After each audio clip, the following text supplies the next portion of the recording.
आगे हेगे बोल बम हेगे बोल बम जय शिव बोल बम जय शिव। चले न छौरी टिक देव मंगिया पहिले सोमवार गे। चले न छौरी टिक देव मंगिया पहिले सोमवार गे। लखीसरैया के नामी मंदिरिया कैया सुख धाम गे। लखीसरैया के नामी मंदिरिया कैया सुख धाम गे अगे चले न छौरी टिक देव मंगिया पहिले सोमवार गे। चले न छौरी टिक देव मंगिया पहिले सोमवार गे। चले न छौरी टिक देव मंगिया।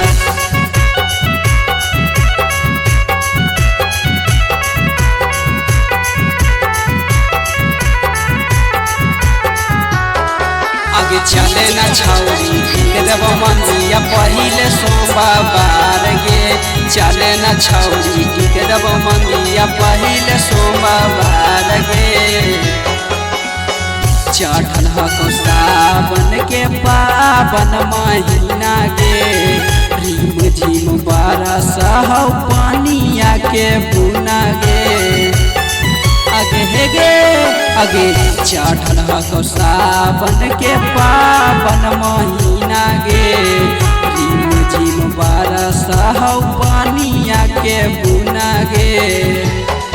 आगे कहियो काहे न बुझा कि हमर बात गे। कहियो काहे न बुझा कि हमर बात गे। आगे चले न छौरी टिक देव मंगिया पहिले सोमवार गे। चले न छौरी टिक देव मंगिया पहिले सोमवार गे। चले न छौरी टिक देव मंगिया।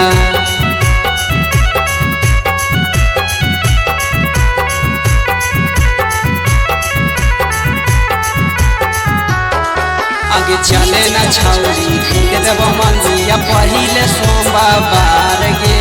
चले न छौरी टिक देव मंगिया पहिले सोमवार गे।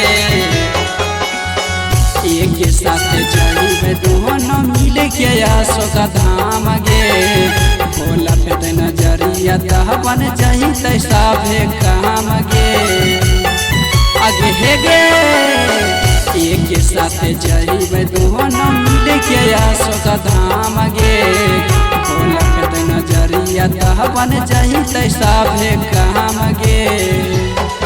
आगे ले ली है भंगिया बेला तू चढ़ाई है भोलेनाथ के। ले ली है भंगिया बेला तू चढ़ाई है भोलेनाथ के आगे चले न छौरी टिक देव मंगिया पहिले सोमवार के। चले न छौरी टिक देव मंगिया पहिले सोमवार के। चले न छौरी टिक देव